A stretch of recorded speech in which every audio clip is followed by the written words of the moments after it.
Achoo! Moo? Boo! No, don't worry, I've not travelled through a creaky door, sneezed at all the dust before blowing a trumpet, confusing a cow and making the crowd angry. I only do that sort of thing on a Saturday. I was just playing Uproar, the very funny game of silly sounds from Macmillan. It's a super simple but incredibly fun play, suitable for anyone of any age at all, as long as you can read, match words, and most importantly, make amazing noises like surprised cat, meow, or bubbles, or twit twoo. Can you guess what that was? Yeah, that's right, a sad owl. Twit twoo. Oh wait, that wasn't me that time. I am a sad owl. Oh no, why are you sad? Because I'd like to have a go at funny noises too. Oh, okay, go on then. If you go to macmillan.fun and use the code CC4K, you'll get a fancy 10% off the brilliant Uproar game. What sound effect was that? Rubbish podcast host. Oh. As the sad owl, who is rubbish at sound effects, says, head to macmillan.fun and have a look at any of their brilliant, very funny games, including the wonderful Uproar. And if you're listening to this podcast, you can use the code CC4K to get a whole 10% off. Woohoo! I'm a happy owl now. You are listening to Comedy Club for Kids presents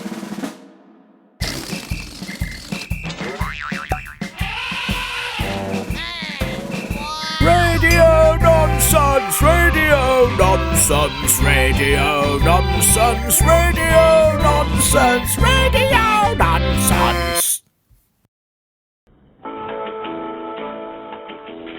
Hello and welcome to... Oh, hang on. Thank you for waiting. You are number 58,743 in the queue. Sorry, I'm on the phone. I'm trying to get through to the complaints department of Lemons Are Us because I bought a lemon and it turned out to be a potato that someone had painted yellow, which is just, I mean, it's not acceptable, is it? I'm very upset about it. I really wanted to buy a lemon and instead I've got a yellow painted potato. So I'm trying to complain, but I've now been on hold for, let me just check here, 12 days. 12 days. Thank you for waiting. You are number 58,744 in the queue. What? But hang on, I was number 58743 just a second ago. How did someone jump the queue in front of me? I haven't even gone anywhere. I do apologise, listeners. I can't imagine that my call is going to be answered anytime soon, so let me just start the podcast while I stare angrily at this lemon potato. Right. Welcome to Radio Nonsense, the official comedy club for kids podcast for all ages from... Number 78,920 in the queue. To... Number cheesecake in the queue. Number cheesecake? How am I now number cheesecake? What even does that mean? Maybe I should just eat the potato, but I suppose that would mean they've won, and I just can't have that, alright? I want some justice. But I also don't want to hear this annoying song anymore. Listen to this hold music. It is awful. It sounds like if someone made it by falling asleep on a keyboard and then being pushed down a hill. Wait, look, hang on. I'll show you exactly what I mean. Let me just get my keyboard. And I'll just pop it by this hill.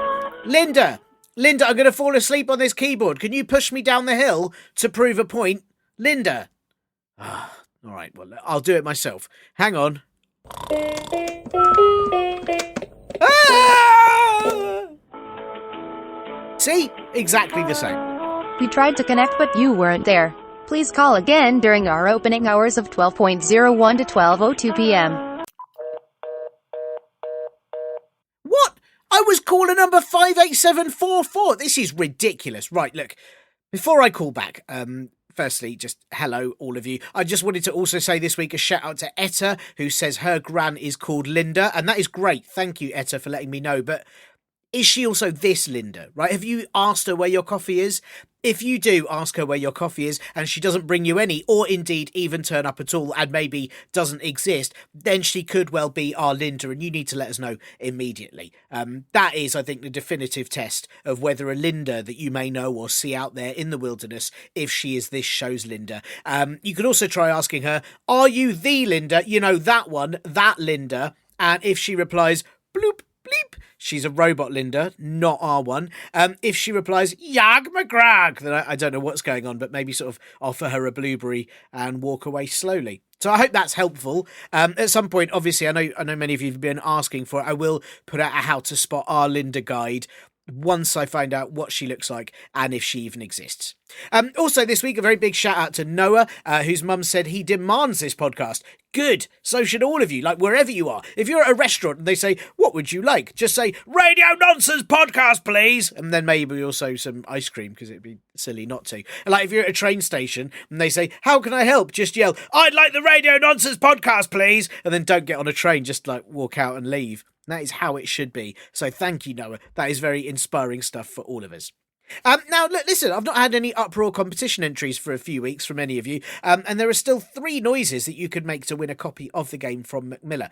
These are a toddler tantrum, saxophone, and noisy eating. I'm sure all of you could do brilliant impressions of those, so do get your trembling bath donkeys, grown-ups, to help you record your impression of any of those, and then send them into podcast@comedyclub4kids.co.uk, and that'll win you a copy of the brilliant game of Silly Sounds. And you can enter wherever you are in the entire world. Well, unless you're at Lemons R Us. So, look, frankly, you don't deserve it. You've put me through enough trouble already. This week, though, as well, to add to those impressions of toddler tantrum, saxophone, and noisy eating, if you send in your sounds of a whale call, then you could win a game too. There'll be one more sound next week, and that'll be all the games that we have to give away. So do get sending those impressions in. And of course, if you have questions you need answering, jokes you want to send in, or in fact ways you could cook with a potato painted yellow like a lemon, then that'd be very helpful. So please do get those trembling bath donkeys, grown-ups, to help you email those to the same address. And of course, don't forget, we've got a live Radio Nonsense show at the South Bank Centre in London on October the 26th, and that's going to have me, Athena Kugblenu, and Jos Norris on the panel. Will Linda be there? I just don't know. We can check on the day, but we will be answering your questions live, which is very, very exciting. I have no idea how many we'll get through, but we'll try our best to answer a few at least. And tickets are at the southbankcentre.co.uk site or at the link in the podcast blurb. We've also got a few Comedy Club for Kids shows going on too. You can find out when they're near you at comedyclubforkids.co.uk and grab one of our t-shirts at comedyclubforkids.store. Right, that's all of the things. So let me just give this another go.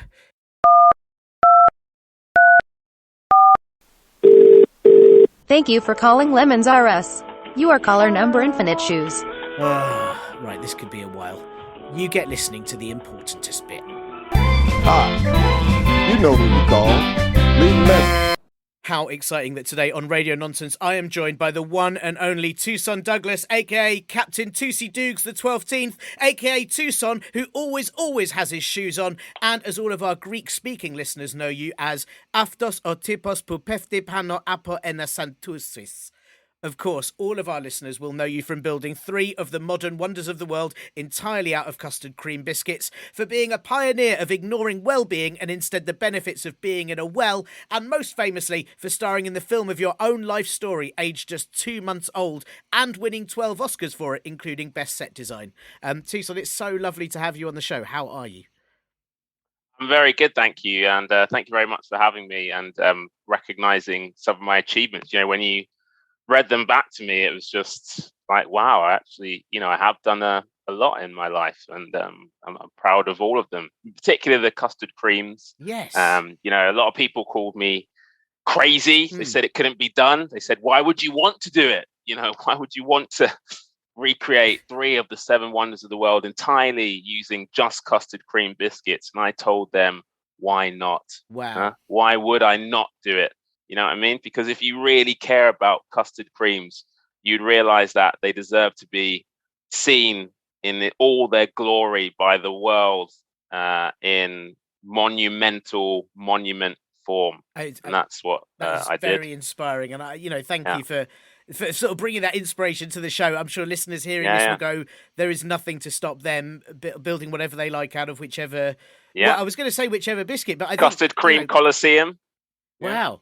Wow. The Great Wall of Custard Creams. Yes. Which, I mean, that one took you a very, very long time because you built it absolutely to scale, didn't you?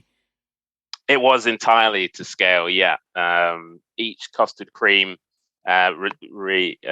resembled only a mere 2 inches of the wall. So you can imagine that that was a lot of packs of biscuits that Yeah. we'd get through. Yeah. And also, obviously, we had to eat some of them as well. So then we had to redo the ones that we did That's because we ate them. That's very so. tricky. Yeah, and didn't the heat cause issues because the middle bit would melt and then you have to sort of redo that section? Yeah. It turns out the custard cream filling not the best, not the best kind of building mix, but we made it work. Yeah, and in rain as well, where I believe some of it got soggy, but you kept. I mean, all of it, and I suppose your payoff with that one as well is the astronauts at the International Space Station could see it, and I believe you got praise from space, which I mean that's just remarkable. I mean, it's always when astronauts in the space station are looking down and they're going, "Is that a biscuit?" And they're taking their breath away from it, and also they're a bit peckish by it. That's it's a real compliment. Yes, it really is. I believe they had to send up 2 or 3 rockets just full of custard creams. After and we actually built those rockets from custard creams. Oh wow! Wow. Yeah. And they survived the journey, or 100% didn't. No, they did not make it through the atmosphere. No, Yes. There was custard raining all down on people. It was actually a disaster, but a tasty one. Yes, I mean, I don't think I'd mind. Because rain is great. We've been recording this after a very hot few days. I'm really desperate for rain, but there are times when I think I'd really love it if this rain was something tastier, like custard. Even just sort of lemonade would be quite nice every now and then. Something to change it. Sometimes, I've seen this rain before. Change it up a bit, Yeah, I mean, to be honest, it's like, hello, squash exists. You know what I mean? There's squash. Why don't you put some of that squash in the clouds, and we'd all be really enjoying the rain a lot more.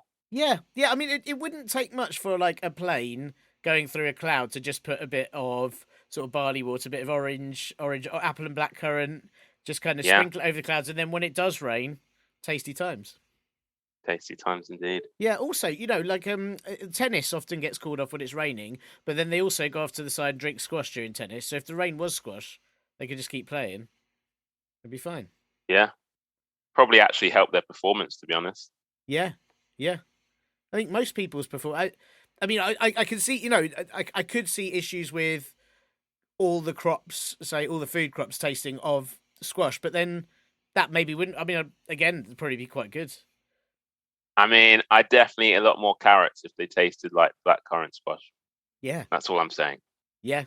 No shade on carrots, but I think a lot of us would be eating you a lot more if you tasted like blackcurrant squash.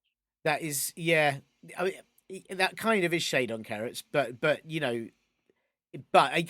get what you mean. I get rabbits might be upset, but I think generally for the rest of us, carrot cake might actually be really good. I mean, it's, I like it, but if it was apple and blackcurrant carrot cake. But I also think rabbits would probably appreciate it because, they're probably sick of the taste of carrots by now. Yeah. They're probably like crying out for something new, something different in the world of carrots. And actually, if we could create blackcurrant squash flavored carrots, I think a lot of rabbits would actually be really keen on that.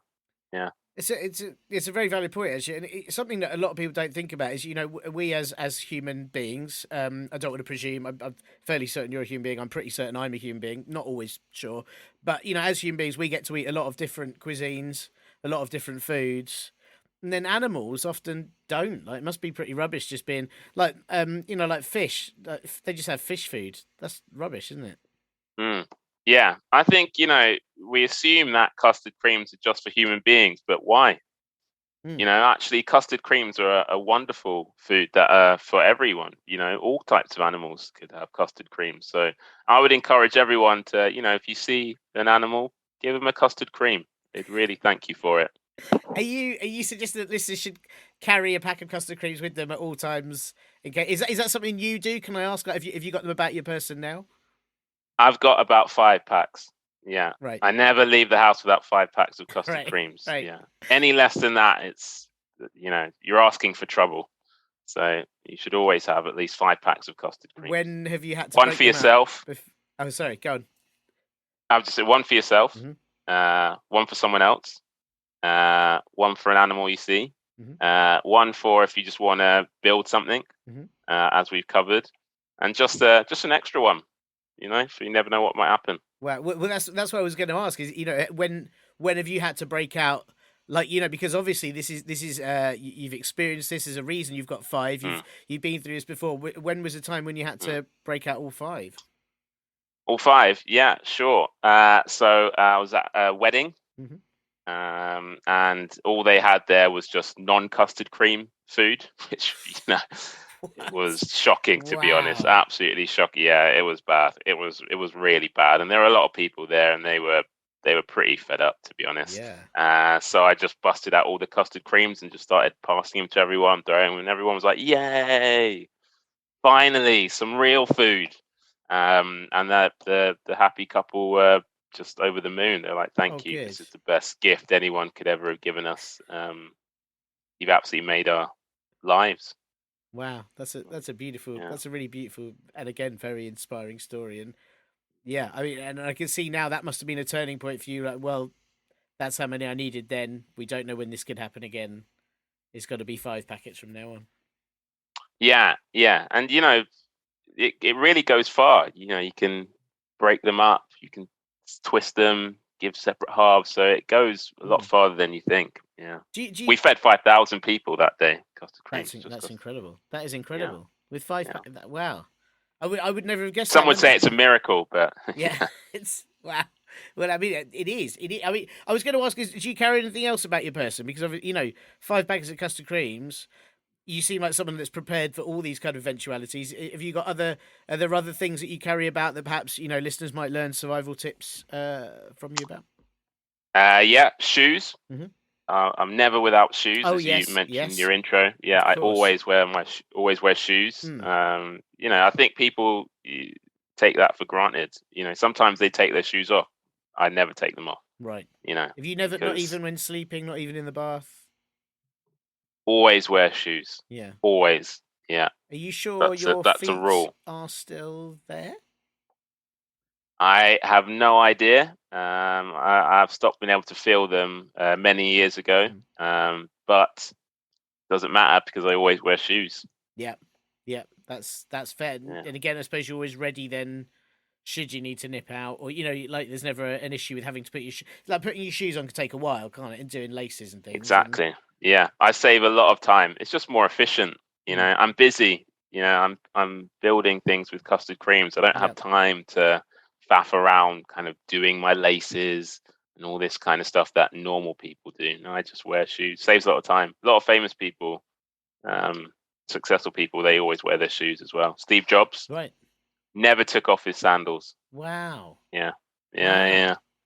Not even wow. Yeah. I mean that does explain quite Never. a lot. Yeah. I suppose because, like you say, you just fit a lot more. There's a whole load of extra time in your day that you wouldn't have even thought about before. I don't want to. I worry that this is going to sound like a sort of a disrespectful question, but would you ever combine your love and your passion for custard creams with your shoes? Would custard creams make good shoes, or is this taking it a step too far? I mean, it's interesting that you brought that up, actually, because we're in the process of developing a beverage made entirely of custard creams. And the way that we're making this completely organic is that we're actually stepping on the custard creams. So you do need good footwear for that to really crunch up the custard creams and mulch them up into a nice fine liquid. And that is been proven to be at the moment incredibly tasty in trials. Yeah, it's going down very well. Wow, that sounds incredible. And I guess were your shoes to get covered in custard creams, you still wouldn't take them off. Absolutely not. No, that's absolutely not. That's impressive. What about in because sometimes on like sort of safety guidance for like planes or things, they say if there's an emergency you have to take your shoes off. Would you do it then? Yeah. What planes have you been on that have asked you to take your shoes off? Not like on the plane, but like sometimes when they do that, when the flight attendant does the little safety thing, it goes like blow into this whistle and there's the exit, and then you have to look at the card, and sometimes on the card it says you have to take your shoes off if there's an emergency. Yeah, I would give the flight attendant a custard cream, and I'm sure that would go away. To be honest, sure they'd be like, "We've made a mistake here. We're so sorry." What about? In fact, there's not even an emergency. This plane's absolutely fine. Wow. Wow. I mean, that's very powerful. That's the power of a custard cream. What about, okay, hang on, here's the big one then. What about bouncy castles? You take your shoes off for a bouncy castle? I have never been on a bouncy castle. What? What? Yeah, it's a big admission. I've never been on a bouncy castle because I've never found one that has enough bounce for me to feel like it'd be worth taking my shoes off. You know, a lot of these bouncy castles, one, they're not even castles, right? So that's false advertising. Yeah. And two, they're not very bouncy. I've seen them. They're a bit like bongy, you know, kind of boing boing, but they're not bouncy. I wouldn't say they're bouncing around, you know. So wow, if you can find me an actual castle that bounces, maybe I'll take my shoes off. Wow, that's amazing. I mean, they are. You're right. They're pretty ineffective as castles because it would just take one knight with a sword, and then they've defeated the castle. They've just popped it. That is rubbish. And I don't know how anyone could live in that castle. Like if there was a king or something, they just sort of bounce around and fall over a lot. It would. You're right. It is a. I don't know what you should call them instead. Just sort of bouncy bungalows, bouncy. Not even that, really. Not even that. Bouncy sheds. That's the sad fact about it. Oh wow! There's some really deep truths coming out on today's show. And, you know, I thank you for your time, Toussaint. I'm so pleased that you're able to come here in between your extensive custard cream architectural work, which is very important, and all the listeners are very, very grateful that you're carrying it out. But obviously, the reason I've asked you here is that we've got a question that I think you're the ideal person that can answer it.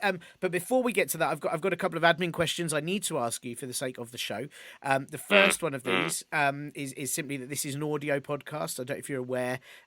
So most of our listeners, I say every week, they do listen with their ears, but they might also listen with their knees or their bums. We don't discriminate, however they choose to. And because it's an audio podcast, I just wondered if you had a favourite noise that you could either tell us about or preferably even make for us. Well, probably the favorite noise ever has to be the satisfying sound of macaroni and cheese being stirred. Wow. You know that sound? It's just a lovely, beautiful, almost orchestral sound, that of macaroni and cheese, just fresh out of the oven. Yeah. And then you just stir it up, and you go through the crackle of the cheese on top, and then the mushiness of the macaroni and cheese.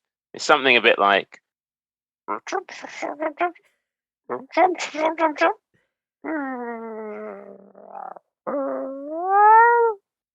wow. I mean, that was a phenomenal sound, and I'm slightly concerned that because I was going to ask if it was like a cross between a squelch and a sort of sizzle, but actually what you've described there is a very special kind of important sound all by itself that I don't know if I've ever heard anything else ever make.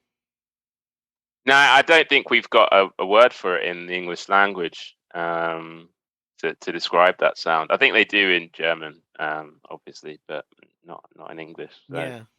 Is it to do with the shape of the macaroni and the kind of wind passing through the small tubes as you stir them that kind of creates that particular noise, or something else? Yeah, I mean, the science is complex, but what we're dealing with here is the gravitational pull of the macaroni pasta meets the friction of the cheese sauce, and that is kind of multiplied by the wind effect created by the stirring of it. And that produces that kind of unique sound. It's beautiful. It's really impressive, and I think you've recreated it absolutely perfectly. You know, I'm also, I have to say, I'm quite surprised that you mentioned a food type that wasn't custard creams. And is this your exception to the rule? Yeah, you know, I love custard creams. I really do. I'm a passionate advocate of custard creams. But if I'm honest, my first kind of love has always been macaroni and cheese, and that's something for me which is very close to my heart. I'm a passionate macaroni and cheese lover. Can I ask, is it close to your heart? Is that where, do you sort of keep a packet there on your chest just in case, or do you Yeah, eat can it you in a see it? different way? Yeah. Can you Yes, see it now? yes. Yeah, there it is. Yes. Yeah. So that's Yeah. along with the 5 packets of custard creams and your shoes. You've always got one of those on you as well. Yeah. Yeah. It's a lot of pockets. Mm. You should always have a lot of pockets. And I go to the gym so that I can, I'm able to carry this kind of weight. So I train for this. A lot of people think they can just do it straight away. Actually, it takes a lot of physical dedication, a lot of training. I do a lot of weights, just so I'm able to really deal with the load that is 5 full packets of custard creams in one baking tray of macaroni and cheese. Yeah, but it's very, your dedication is very impressive, and it's just remarkable. And again, I'm so grateful you had time to come on this show and kind of inspire all the listeners with your training and your tips. And the other thing that I have to ask you, as well as your amazing noise, is this is a family friendly podcast. It's for people of all ages you can possibly imagine. Can you imagine an age? Oh, I mean, I can imagine an age for sure. I think I can imagine an age where, the world is full of people who really embrace custard creams for what they are, and just little boys and little girls just running around together with a pack of custard creams in their hands. And that's beautiful. It's a beautiful and sort of slightly squelchy image. I think it's wonderful. I love it. And well, it's totally suitable for that age. Absolutely suitable for that age. It's suitable for any age you can imagine. Ages from 4, 5, 6, an age of custard creams. All the ages except the age 100 years old. Long story. Won't go into it. Not for 100 years. 101 onwards, fine. It's suitable for all other ages. And so what I have to check, just as standard, I have to check if there's any rude words you won't be saying on this show. I think the only rude word that I'm definitely not going to say on this show is puddle. Oh. Yeah, it's a horrible word. I'm not going to say the P word, puddle. Sorry, I apologize. Gosh. Yeah. I'm sorry to all the listeners out there. I know it's an incredibly offensive, horrible word, and I promise that it will not be said again. Puddle. Oh God. Yeah, no. Well, it's really good of you to say that you won't say puddle, and I'm not going to say puddle, and I think it is a horrible word. We'd get in a lot of trouble if it was mentioned on this show. I think even once, and so I'm very grateful that you won't be saying it. I should say that I have checked the codes of podcast conduct, and if you needed to say the plural puddles, that is allowed. I think it's just the singular. Yeah, I think there's no issues with puddles. But that singular puddle. Yeah, no. Oh God, no. It makes me sort of shiver. It's a really upsetting thought, and it just the images it brings to your mind. Oh, it's horrible. It's a very horrible word. I should also say puddings. Fine. Just not. Yeah. Puddings, lovely. Yeah. Well, thank you for not saying puddle. I also won't say puddle on this show, so it's very appreciated. Thank you. Right, Toussaint, listen, the reason we've got you here, apart from just your wisdom and just how lovely it is to have you here anyway, but mainly we have had this question sent in from Aimee, and Aimee has asked, and I mean, look, this is big. This is a big question, right? I don't know if questions can get bigger than this. Maybe if she'd written it all in caps and she hasn't, but it's still quite big. Aimee has asked, what happens when galaxies collide? Will our planet explode into poo?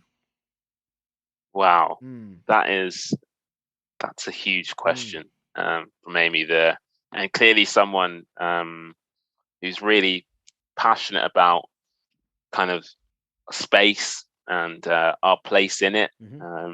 It's a profound question. How can you not kind of think about poo when you're thinking about the stars, and when you look up into the night sky, and it does give you that sense of poo. Yes, it really does. Doing a poo. Yes. But and poos can be quite explosive. The galaxies colliding, probably not that different to a really difficult and explosive poo. Poo, yeah, for sure. I know that's definitely, happened to me after I've had 5 packs of custard creams. It has been a bit like an exploding star. Yes. Yes. So, what happens, Aimee? It's a really good question. I think, I think we will be okay, this planet. And the reason why I think that, actually, I think lies in the macaroni and cheese, which I Right. mentioned. Because I think the macaroni and cheese, it's kind of, sorry to say, it's kind of impastable, um, to go wrong, when you believe in macaroni and cheese. So I think we need to really, and sorry, it's a bit cheesy to say, but I think we're gonna be all right, because we've got macaroni and cheese in our lives. So is that to do with, again? I know the science is very complicated, and I don't know if the listeners don't. They tune in for the kind of wisdom and education. I don't know if they want a full on science podcast. It could take hours, but you mentioned earlier it's the gravity of macaroni. Yeah. Is that the sort of force that would help us were galaxies colliding? It would sort of, I don't know, pull us somewhere else or keep galaxies away. Yeah. It's called the Big Macaroni, Tiernan. It's called the Big Macaroni, and basically, what will happen is, these galaxies will collide, but the actual gravitational force of the macaroni will offset that galaxy collision, and will actually make sure that we are far away from ever getting affected by it. Wow, that's amazing. Yeah. That is, I'm very grateful, and I sort of feel like maybe I should eat more macaroni cheese to save the planet. Oh, we should we should all be all brie eating more macaroni and cheese for sure. Wow. Well, I mean, yeah, I don't. Other cheeses are available, obviously. Yes, of course.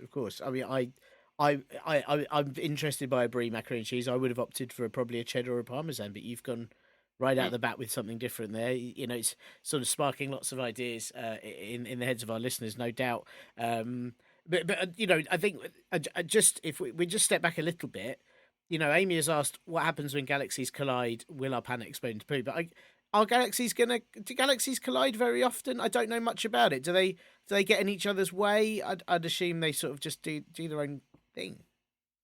I think it really depends on the time of day. When it's rush hour and it's really busy in space, then you might get more galaxies kind of, they're rushing around trying to get somewhere, and then they might bump into each other. It does happen sometimes, but if it's a bit earlier in the day, in the afternoon, and things are a bit quieter, probably not so much. Actually, you're going to get galaxies kind of colliding with each other. So it really does depend on the time of the day. Maybe. Right, and that's useful to know. That's very useful. So maybe don't be out and about during galaxy rush hour, just in case. Yeah, exactly. Yeah. Wow, that's very interesting. And I also wanted to know, sort of, you've obviously said our planet would be fine if galaxies collided, but were our planet to explode, would it explode into poo? I mean, there's probably quite a lot of poo already on the planet. Would that sort of be the main thing that sprays everywhere? Yeah, I mean, Tim, I don't have the facts, the numbers on me at the moment, but I would say that this planet has probably got about 500 million tons of poo on it. It's enormous, the amount of poo here, and undoubtedly it's a ticking time bomb. We're sitting on a poo bomb as we speak. Wow. It will happen at some point that we will all be covered in poo. But what I will say is, we have the toilet paper to wipe ourselves afterwards. We've known about this for a while. We've been stockpiling toilet paper, 4-ply, so don't worry, it will be comfortable to use. And we've been taking steps to ensure that everyone will be able to adequately clean themselves after the poo explosion does take place. Oh, that's a relief. As I'm sure it will be some sort of relief for the planet when it gets rid of all that poo. But is that also why? Because obviously we're constantly told we need to plant trees, which I know is very important. But Yeah. is part of that we need to plant trees so we can then make more toilet paper? It's a big part of that. Trees are great, obviously in terms of giving oxygen, but also trees don't poo. What? Yeah, So what? Trees? I know. What? I Yeah, mean, that's really weird. yeah, That's really weird. yeah. It's crazy, but they don't poo. We've done a lot of tests on this, conducted a lot of research. They do not poo. Wow. They are very constipated trees. Yeah, Yeah. Yeah. they're They must. incredibly constipated, but it's good for us. Yeah. So they're really helpful in the fight against the poo Hmm. apocalypse. Can I check? Do trees wee? They do wee. Right. They say they wee. They They just do don't. wee. They just Yeah, don't poo. they just don't That's poo. got to be Yeah. pretty awful for them to not poo. Wow, I mean, these are. As I said, it's a very big question, and we don't like to think about sort of galaxies colliding and the planet exploding, but it is really useful to have these kind of, know that safety measures are in place. Have you got any kind of personal safety measures or anything that you've done, sort of knowing that this eventuality may, obviously macaroni cheese probably avert it, but just in case. Mm. Yeah, I mean, I think the main safety measure is just to practice spinning around really quickly, as fast as you can, just spinning around constantly, because what that will do is it will make it harder for the poo to get on you. Right. Right. So it's science. It's just science. So if you spin around really quickly, the poo will have a really difficult job landing on you. And in that way, you'll avoid a lot of the mess. That's really good, and you've just got to practice enough so you don't get too dizzy and fall over when then the poo could land on you a lot because you've fallen over. Yeah, this is just practice. You just got to get outside and just spin around loads and loads and loads, and eventually you'll never get dizzy. Wow. Well, listen, I mean, thank you, Toussaint. I hope Aimee is happy with that answer. I certainly am. I feel like I've learnt stuff, and I'm gonna, as soon as we stop talking, I'm gonna start spinning around and, making macaroni cheese. I think that's the only, possibly not. I would advise maybe listeners don't make macaroni cheese at the same time as spinning around. Potentially dangerous, but maybe with enough practice, you could get there. I don't know if that's something to aim for. Yeah, I mean, look, you can do anything you put your mind to. So, don't let anyone tell you that you can't make macaroni cheese spinning around really fast, because I'm here to tell you that you 100% can do that if you really try hard enough. Yeah, it's what you've been doing this whole, I didn't want to give it away because, I wasn't sure if it was a personal thing until you've now revealed it's actually something we should all be doing. But Toussaint has been doing this the entire podcast, spinning around and indeed making macaroni cheese, which is, I mean, it's and the macaroni cheese is almost ready, I believe. Oh, it's tasting really good. Yeah. I mean, it looks amazing. I'm excited about when you stir it and the noise it's going to make. It's going to be pretty beautiful. Well, listen, thank you for coming on the show. And have you got a busy rest of your day now? Yeah, we're working on another custard cream monument as we speak. Which one? Yeah. Can I ask? Well, it's a toss up at the moment, so it's looking like it'll either be between Buckingham Custard Palace, just Buckingham Palace full of custard creams, right. Yeah. Or the Custard Colosseum. Right. Yeah, which you mentioned earlier, which is obviously something. Yeah. Obviously, you're keen on that one, and I can imagine. Will you do it like the modern Colosseum, sort of a bit broken and with sort of tourists, or we do it like the old Colosseum and maybe stage kind of gladiatorial custard cream fights inside? I think we'll start with the old one, but then eventually people will start eating it and it will turn into how it is now. It's broken. That's great. An interactive piece, and that's more things like that. That's true art. That is true art right there. Well, listen, thank you too. So good luck with the custard cream Colosseum, the custard Colosseum. It sounds very exciting, and thank you again for your amazing wisdom, and hopefully get you back on the show soon. Thank you so much for having me. This has been an absolute pleasure. Hello, everyone. I'm from your telephone company. Thank you for waiting. You are now caller. Thank you for waiting. What does that mean? Oh, you're back. Sorry, everyone. Well, big thank you to Custard Cream hero Toussaint Douglass for taking time out of his extremely busy custard cream-based life to answer Aimee's important question. And Aimee, I do hope you're happy with your answer. And if not, please do write it in toothpaste on a very large toothbrush, and then hopefully a giant will brush their teeth with it, and I'll never have to see it. If you have an important question you need answering, or you want to send in your impression of a whale call to win a game of Uproar or any of the other sounds I've mentioned, or you want to send in a joke or your custard cream building designs, then please do get your trembling bath donkeys, grown-ups, to help you email us at podcast@comedyclubforkids.co.uk. Do also grab tickets to Radio Nonsense live at the South Bank Centre on October the 26th, which is in half term, so you don't have to miss school to be there. And you can grab those at southbankcentre.co.uk or in the link in the podcast blurb. And do check out our other shows at comedyclubforkids.co.uk and t-shirts at comedyclubforkids.store too. Hello? Is anyone there? Hello? Oh my goodness, oh, I've got through. Hello, oh my gosh, I've been waiting for like 12 days. I'm so pleased I've got through. What do you want? Well, listen, I bought a lemon from you, but it turns out it's actually a potato. I mean, can you believe it? I'm really angry. Congratulations! You found one of our secret potato lemons, and you've won a prize. Oh, amazing, what? I've won a prize. And what is it? I'll just put you through to the prize department.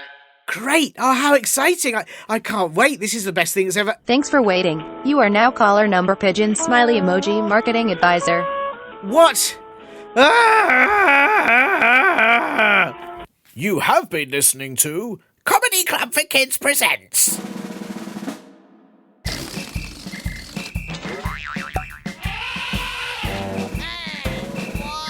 Radio nonsense, radio nonsense, radio nonsense, radio nonsense, radio nonsense. It's the end.